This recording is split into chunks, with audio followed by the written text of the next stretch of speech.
नमस्कार, बहुत स्वागत है आप सभी का हमारे खास कार्यक्रम राम नारायण राम में। मैं हूं आपके साथ अंशिका। दर्शकों, आज हम बात करेंगे युवा के बारे में। कहते हैं ये जो युवा है, जो बच्चे हैं, यही देश का भविष्य है। तो हम आज यही समझेंगे कि बालक ब्रह्मचारी जी का जो दृष्टि है, उससे उन्होंने युवाओं को क्या कुछ सीख दी है। क्योंकि अभी तक हम समझ रहे थे अध्यात्म को, धर्म को, और कई टॉपिक्स पर हमने बात कर ली, लेकिन युवा एक ऐसा वर्ग है जिसे अभी शिक्षित करना, समझाना बेहतर होगा, तभी हमारे देश का भविष्य उज्जवल हो पाएगा। तो चलिए इस कार्यक्रम की शुरुआत करते हैं। हमारे साथ हमेशा की तरह उपस्थित हैं संतान दल के प्रेसिडेंट शंकर सरकार जी, और उनके साथ बहुत खास मेहमान हमारे उपस्थित हैं संगीता मुखर्जी जी। राम नारायण। तो मैम, आपसे भी बात करूंगी। फिलहाल शुरुआत में प्रेसिडेंट से करना चाहूंगी, क्योंकि प्रेसिडेंट उनसे मिल चुके हैं बालक ब्रह्मचारी जी से। तो मैं चाहूंगी कि जो युवा वर्ग है उनके बारे में कुछ बताएं, क्योंकि आज का जो युवा है उसको कुछ क्लियरिटी नहीं है, बहुत ज़्यादा फोकस नहीं हो पा रहा, इधर भी भाग रहे हैं, उधर भी भाग रहे हैं, पैसे के पीछे भाग रहे हैं, कुछ समझ नहीं आ रहा। मेरा गुरु बालक ब्रह्मचारी जी आश्रम में बहुत सा स्टूडेंट और युवा रहते थे। वो लोग स्कूल कॉलेज में जाते थे, वहाँ खाना खाते थे, वहाँ ही सोते थे। तो गुरुजी बोला, देखो स्कूल कॉलेज का किताब जितना पढ़ते पढ़ो, लेकिन हम जो किताब जो प्रकृति के बारे में लिखा, जो आदि अनादि वेद है, उसको हर रोज 1 घंटा पढ़ाई को तुम लोग को करना चाहिए और 1 घंटा मेडिटेशन करना चाहिए। 2 घंटा सबको हमारा निर्देश है, 2 घंटा तुम लोग खुद के लिए रखो और 22 घंटा 22 आवर्स पढ़ाई करो, कुछ भी करो, खेल धूल करो, कोई बात नहीं है। बोलते 1 घंटा मेडिटेशन करेगा और 1 घंटा वेद का प्रचार करेगा, अर्थात तुम्हारा अंदर में जो प्रचार, शरीर में जो ज्ञान का प्रचार करना है वो करेगा, तुम्हारा स्कूल कॉलेज का किताब आपसे आप खुल जाएगा। देखेगा सब तुमको जानकारी थी, मालूम है। एक बार पढ़ने से जो हो जाता है, 1000 बार पढ़ने के लिए, 100 बार पढ़ने के लिए जरूरत नहीं है। एक बार यहाँ पे ये मैं हम देखा मेरा बेटा के लिए, उनको हमारा तो बेटा 5 साल में दीक्षा मिल गया। अच्छा। बेटी को 3 साल में दीक्षा मिल गया। अच्छा। 3 साल में। तो वो दोनों एकदम, मेरा घर में तो कोई पूजा पाठ नहीं होता है, हम लोग गुरु का पूजा करते हैं, गुरु का किताब पढ़ते हैं और उनका भजन गाती है, राम नाम जप तप करती है। हम लोग तो अच्छा है। हम बहुत इंसान को, हर धर्म का, हर मजहब का इंसान को हम लाके, हम गुरु जी का जो संगठन है संतान दल, ये संतान दल तो प्रकृति का है। सभी आसमान का जितना संतान है, चाहे ग्रह नक्षत्र हो, तारे हो, और जीव जंतु हो, पेड़ पौधे हो, डस्ट पार्टिकल, गॉड पार्टिकल, सब हमारा संतान दल का अलिखित मेंबर है। जन्म से मेंबर हो गया। जैसे धरती में हमारा जन्म हुआ, तो धरती का हर चीज हमारा बर्थ राइट, जन्म का राइट होता है। ऐसा संतान दल सबका मेंबरशिप है। तो हम देखा अभी जो स्कूल कॉलेज में जो किताब है, उसका साथ साथ प्रकृति का जो किताब, सूरज का जो कर्म, उनका जो निर्देश, वो जो बताती है, वो जो हमको सपोर्ट करती है, जो जो चीज़ से, तो ये चीज़ बचपन से हम लोग को दिमाग में घुसाएगा, तो हमारा दिमाग में जो सेल है, अनगणित सेल है ब्रेन का अंदर, वो कुड़ी जैसा है। कुड़ी को हिंदी में क्या बोलता है? कली। पेड़ में जो कली लगती है जी, वो पुष्पटी फूल, फ्लावर बन जाएगा, फूल हो जाएगा, बड़ा फूल। ठीक है। तो यही हमारा गुरु जी का कहना है, तुम सब कुछ करो, लेकिन प्रकृति का पाठ भी पढ़ो, प्रकृति को याद करो, विवेक का बात सुनो, विवेक का साथ चलना चाहिए। इसलिए स्टूडेंट को भी, बिल्कुल, हर घर में जो स्टूडेंट है, माता पिता को सबको बोलना चाहिए कि तुम लोग प्रकृति को अनुसरण करो, प्रकृति का बात सुनो, प्रकृति का निर्देश मानो और विवेक के साथ जोड़ के रहो। अगर हम लोग चाहते हैं कि हम नेक्स्ट जनरेशन जो है हमारी, उनको बिल्कुल फोकस करें, अपने सही मार्गदर्शन पे वो चलें, तो उसके लिए बहुत ज़रूरी है कि पहले हम अपने ही घर से ये शुरुआत करें। छोटे छोटे कोशिशों से ही बड़ा चीज़ को हम बदलाव में ला सकते हैं। ठीक है। तो उसके लिए जो छोटे छोटे हमें स्टेप्स ये लेने होंगे कि उनमें खुद के अंदर आत्मविश्वास पैदा करना होगा ओके। कि तुम खुद कैपेबल हो हर चीज़ के लिए, तुम्हारे अंदर किसी भी चीज़ की कमी नहीं है। क्योंकि ठीक है, एक क्लास में 40-50 बच्चे बैठते हैं, कोई फर्स्ट बॉय होगा तो कोई लास्ट बॉय भी होगा ही, लेकिन उसकी वजह से उसका आत्मविश्वास नहीं टूटना चाहिए। और वो उनसे कुछ ऐसे स्कूल हैं, मैं नाम नहीं लूँगी, दिल्ली में ही कुछ ऐसे स्कूल हैं जिसमें जो बच्चे अच्छा रिजल्ट करते हैं उनकी स्पेशल कोचिंग दी जाती है। इसलिए दी जाती है कि उनके स्कूल का नाम बहुत अच्छा हो, वो मेरिट में आए वो बच्चे। तो उससे जो बाकी बच्चे हैं जो इतने मेरिटोरियस नहीं हैं, तो उनका जो आत्मबल टूटता जाता है।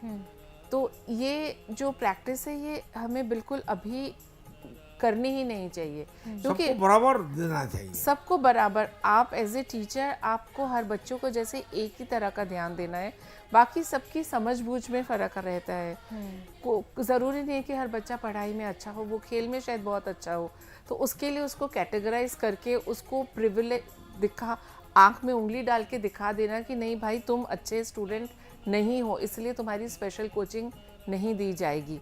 तो ये जो छोटी छोटी चीज़ें हैं, हम इसी लेवल पे अगर हम भेदभाव रखेंगे, और वैसे ही स्कूल के बाहर की दुनिया में जब वो स्कूल के बाहर आते हैं वैसे इतनी भेदभाव जाति के नाम पे कर रखा है। जैसे नौकरी के लिए, इवन अच्छे कोर्सेज के एडमिशन्स के लिए ये जो रिजर्वेशन होती हैं जाति के नाम पे, ये तो नहीं होनी चाहिए ना। एक बच्चा इतनी मेहनत करके पढ़ लिख के आगे कोशिश कर रहा है, जस्ट बिकॉज वो जनरल कैटेगरी का है तो उससे ज़्यादा जिस बच्चे ने कम तैयारी करी है लेकिन वो उस कैटेगरी में है तो उसको एडमिशन मिल जाएगा, तो ये फ्रस्ट्रेशन पैदा होती है। इससे हम आगे की जनरेशन को क्या अपना संदेश पहुंचा रहे हैं? तो ये भी एक जातिवादी हुआ। तो इसीलिए धर्म के नाम पे, जाति के नाम पे हर लेवल पे शोषण हो रहा है। हम अभी तक कह रहे थे कि धर्म युद्ध हो रहा है या बड़े महायुद्ध हो रहे हैं, ये तो बच्चों के बीच में भी बचपन से डाला गया है। कई बच्चे फ्रस्ट्रेशन में सुसाइड तक कर लेते हैं कि मैंने इतनी मेहनत की स्पेशली किसी कोर्स को ज्वाइन करने के लिए, लेकिन मेरा नहीं हुआ। द रीज़न भी एक कम पढ़ा लिखा बच्चा, लेकिन वो उस जाति का है, उसको एडमिशन मिल गया। तो ये तो हम अपनी आगे आने वाली नस्ल को ख़राब कर रहे हैं। जो डिज़र्विंग कैंडिडेट है उसको नहीं मिल रहा वो चांस, जस्ट बिकॉज वो एक परिवार में पैदा हुआ इसलिए। तो एक ही कारण है, व्यक्ति मालिकाना, सब कुछ बिल्कुल जरिया है। एक ही चीज जो धरती में हमारा बच्चा खाएगा, पढ़ेगा, लिखेगा, सब कुछ देखेगा, सब कुछ फैसिलिटी मिलेगा, दूसरों को नहीं मिलेगा तो हमारा कोई समस्या नहीं है। ये होना नहीं चाहिए। ये जो दूसरों की तकलीफ से हमें कोई लेना देना नहीं है, पर ये जैसे अब मैं आपको बताती हूँ, कोई हादसा हो जाता है तो हम उसको न्यूज़पेपर में पढ़ दिया, एक तरफ फेंक दिया, फिर अपने हंसी मजाक में, क्योंकि हम उस टाइम ये नहीं सोचते कि अगर ये हादसा हमारे घर में हुआ होता तो हम चीज़ों को बहुत लाइटली ले लेते हैं जब तक ये बात हम पे नहीं आती। लेकिन अगर हम एक परिवार की तरह जुड़ के रहे, आज ये जो कोलकाता में केस हुआ आरजी कौर मेडिकल कॉलेज में, इसको अगर हम माने कि अगर ये हमारी बेटी होती, हमारी बहन होती, लेकिन हम ये ऐसा नहीं सोच पाते हैं क्योंकि हमें अंदर से इतना खोखला कर दिया गया है कि वो तो किसी और की बेटी थी, वो समझेंगे, उनको दुख हुआ होगा, 2-4 दिन कैंडल लेके निकल पड़े, इससे दुख नहीं जाहिर होता। जब तक हम चीज़ों को अपने अंदर तक नहीं लेके जाएंगे और यही चीज़ें अपने आने वाली जनरेशन को नहीं देंगे कि हर जो खराब हो रहा है वो एक संगठित एक परिवार पे ही आपत्ति आई है। बंगाल का जितना मिनिस्टर है, बिल्कुल एमएलए है, उनका घर का बच्चा का हिस्सा, बच्ची का हिस्सा होता। तो क्या वो चुप बैठे रहते? मिनिस्टर का जो भाईपो है कि उसका बेटा है, भतीजा का, हाँ, भतीजा, कोई आदमी बोलता है भतीजा है, कोई बोलता है उसका बेटा है। तो पहले भी एक शादी था, वो 2 बच्ची था, 2 लड़की था, जी। अभी भी शादी किया, वो भी 2 बच्ची है, उनका हो जाए तो चीफ मिनिस्टर ममता बनर्जी क्या करता? चुपचाप बैठ जाता। वही ना, क्योंकि वो हमारा परिवार नहीं है तो वो हमें उसका दर्द नहीं है, ये चीज़ नहीं होनी चाहिए। तो इसीलिए हमें बालक ब्रह्मचारी जी के जो प्रवचन हैं, जो उन्होंने अपने उनके नीतियों को हम मानने के लिए बार बार हर एपिसोड में जो प्रेसिडेंट कहते हैं कि प्रकृति के नियम के अनुसार हमें चलना चाहिए, प्रकृति के नियम को, ये नहीं कि प्रकृति की पूजा करो, ये नहीं कि पेड़ के नीचे जाके दिया जला दो तो प्रकृति का नियम मानना हो गया। उनके रूल्स को फॉलो करके हम उन्हें अपने जीवन में उनको का जो सेक्रीफाइस है, उनका जो कर्म है, उसका जो देन है, उसका जो मन है, जगत के लिए, जीव के लिए, प्राणी के लिए, सबके लिए एक बराबर है। कोई ऊंच नीच नहीं है, छोटा बड़ा नहीं है, वो खत्म होता है। सूरज को देखो ना जी, वो मर रहा है, उसका दुख नहीं है, उसका दिल नहीं है, वो खत्म हो रहा है, ऐस बन जाएगा 2 दिन बाद। 2 दिन का मतलब 2 दिन नहीं, 2 दिन मतलब हाँ कुछ ही टाइम में, कुछ समय में। तो ये जो आज की हम जनरेशन की बात कर रहे हैं, आज की जनरेशन बहुत ज़्यादा इंटेलिजेंट है और वो इस वक्त क्यों इतना अपने फोकस से हट गई है, आपने देखा होगा इस टाइम बहुत ज़्यादा यंग जनरेशन ड्रग्स में चली गई है, बिकॉज उन्हें समझ में नहीं आ रहा, क्योंकि थोड़ा तो उनका ब्रेन लॉजिक पे काम कर रहा है कि ये सब नहीं होना चाहिए।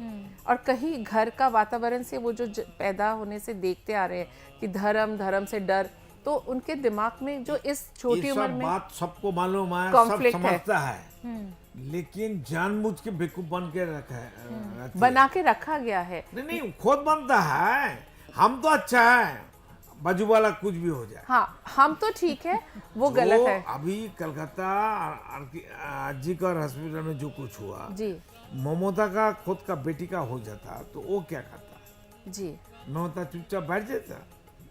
बिल्कुल बोलिए ना, वो बोला है रिजाइन देगा, क्यों नहीं रिजाइन देते हैं? वो भी रिजाइन दे देगा, देना चाहिए, मोदी भी रिजाइन देगा, और जितना एमपी है सभी राजनीतिक दल सब रिजाइन दो, दोबारा सब इलेक्शन बन जाए। तो जो हम बात कर रहे थे, बड़ा राजा तो मोदी है जी, छोटा राजा ममता है, तो ममता का गलती तो मोदी को ही लेने पड़ेगा। जी, कोई बेटा गलती करे तो बाप का ऊपर तो उंगली उठेगा ना जी। वो अभी चुपचाप बैठा है मोदी, क्यों उसका एक्शन नहीं लिया? सुप्रीम कोर्ट वो भी खेल करता है, आज डेट है, परसों डेट है, सुप्रीम कोर्ट जस्टिस का बेटी का ऐसा हाल हो जाए तो वो क्या करता था? उनको सोच के बताने पड़ी मेरे को जी। उसका घर का, उनका खुद का बेटी का ऐसा हाल हो जाए, जो एक ही बच्चा था जो मर गया, माता पिता का एक ही बच्चा था, और ये दर्जी, और क्या दर्जी को हिंदी में दर्जी बोलते हैं, दर्जी को काम करते हुए बच्ची को डॉक्टर बनाया, कितना परिश्रम किया, कितना सेक्रीफाइस किया माता पिता, और कितना अच्छा इंसान था, डॉक्टर था, वो उसको मार दिया। जी। कहाँ पर गाइडेंस की कमी लोगों को लग रही है यहाँ पर? प्रेसिडेंट, गाइडेंस कैसे मिलना चाहिए बच्चों को? सबको पता है, अच्छा बुरा सबको पता है, सबको मालूम है, विवेक तो सबको बताता है ये काम ठीक नहीं है, वो मत करो, मत करना चाहिए, रुक जाओ, बैठ जाओ, कौन रुकता है? पर विवेक की नहीं सुन पा रहे ना, विवेक की कैसे सुने? विवेक का बात हर इंसान सुनता है, मालूम भी होता है, उनको कान में सुनाई देता है, पर मानते नहीं है, मानते नहीं है, खुद को मानता नहीं है तो विवेक को कैसे मानेगा? खुद दारू पीता है तो खुद को मानता नहीं, इसलिए ना दारू पीता है। अगर खुद भगवान है, अल्लाह का बंदा है, गॉड का बंदा है, तो नहीं पिएगा। तो ये जो मैं अभी कह रही थी कि जो प्रेजेंट जनरेशन ड्रग्स में चली जाती है कई बार, और अपनी फैमिली से डिस्टेंस बना के, दूरी बना के रखी हुई है, ज़्यादा वो क्लोज नहीं आ पाते, क्योंकि जो प्रेजेंट जनरेशन है बहुत ज़्यादा कंफ्यूज्ड है, बहुत ज़्यादा कंफ्यूज्ड है। एक उनका ब्रेन लॉजिक को मानना चाहता है, और जो उनका दिल है वो इधर जो धर्म और ये सब चीज़ें, सबको बराबर मिल जाएगा ना, कोई समस्या नहीं आएगा। अगर पायलट पेन है तो सब स्टूडेंट को मिल जाए, तब तो कोई पेन के पीछे नहीं भागेगा।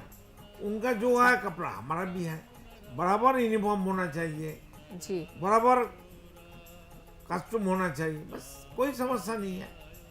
किसी का 10 मंजिल का मकान, वो जो बॉम्बे का अदानी अंबानी सब है ना, उनका इतना पैसा कहाँ से आया? हमारा पैसा बैंक में है फिक्स डिपॉजिट में, उनको 7% 6% इंटरेस्ट मिलता है, और वो पैसे से लाखों करोड़ रुपया काट दिया। गवर्नमेंट उसको लाइसेंस देता है। जी वो तो अंबानी है ना, वो क्या मुकेश अंबानी, तो उनका पापा तो पेट्रोल में नौकरी करने वाला था। वो अचानक इतना बड़ा काम आदमी कैसे बन गया? वो बड़ा आदमी बन गया, कांग्रेस का गवर्नमेंट था, उनको भी पैसा मिल गया, वो MP MLA प्रधानमंत्री को, उनको भी पैसा बन गया, उनको पूरा फैसिलिटी दे दिया। जी प्रेसिडेंट, इसी के साथ बड़ी चर्चा इस कार्यक्रम में आपके साथ में रही, और साथ ही साथ अब वक्त तो चला है इस कार्यक्रम को यहीं पर विराम देने का। इस एपिसोड के लिए इतना ही। आप दोनों का बहुत बहुत धन्यवाद हमसे जुड़ने के लिए। राम नारायण राम। तो दर्शकों, इसी के साथ आज के इस कार्यक्रम में इतना ही। उम्मीद करती हूँ कार्यक्रम आपको पसंद आया होगा, और जो ज्ञानवर्धक बातें आज हम प्रेसिडेंट से कर रहे हैं वो चीज़ें आपको समझ में भी आई होंगी, और आप अपने डे टू डे लाइफ में उन्हें अपनाएंगे, जिससे हम एक अच्छा जीवन जी पाए। साथ ही साथ अगर आप कनेक्ट करना चाहते हैं, संतान दल से जुड़ना चाहते हैं, बिल्कुल जुड़ सकते हैं। टीवी स्क्रीन पर डिटेल आपको मिल जाएंगी। साथ ही साथ अगर आप डोनेट करना चाहते हैं, 1 रुपया भी डोनेट करेंगे तो हमारे लिए आपकी भावनाएं महत्व रखती हैं। ज़्यादा करना चाहते हैं तो वो भी आप कर सकते हैं। आपको बता दूं कि संतान दल के द्वारा बहुत सारी चीज़ें की जाती हैं, जिसमें गरीब बच्चों की पढ़ाई लिखाई का बीड़ा संतान दल के द्वारा उठाया जाता है, बाढ़ से ग्रसित लोगों की सहायता की जाती है, वृद्धाश्रम भी चलाए जा रहे हैं। इसी के साथ मैं लेती हूँ आपसे इजाज़त, फिर होगी मुलाकात। तब तक के लिए नमस्कार। आप देख रहे हैं हमारा खास कार्यक्रम राम नारायण राम शंकर सरकार जी के साथ राम नारायण रामशाह। यह एक महाध्वनि और बीज मंत्र है। यह सभी समस्या का संपूर्ण समाधान है। आप लोग इन्हें अपना के देखिए, मन और दिल में क्या प्राप्त हो रहा है। इस कार्यक्रम का विशेष उद्देश्य इसका प्रचार और प्रसार के साथ ही प्रत्येक मनुष्य की मुक्ति का मार्गदर्शन है, और यह आपकी दिल की बात है। इस मार्ग पर पुण्य और मुक्ति निश्चित है। इस कार्यक्रम के माध्यम से संतान दल द्वारा चलाए जा रहे श्रेष्ठ सेवाओं से जुड़कर सबके कल्याण के लिए इस नेक कार्य का हिस्सा बन सकते हैं, और वृद्धाश्रम, गौशाला, गरीब और वंचित बच्चों की शिक्षा का भी सहयोग और समर्थन कर सकते हैं। संतान दल सबका एक ही परिवार है। अकाउंट नेम संतान दल, account number 266505000657, IFSC code ICIC 000265। पूरी तरह जानने के लिए आप संस्था के फोन नंबर पर संपर्क कर सकते हैं। Phone number 6291342066, 9836073503। Email ID santandal1960@gmail.com।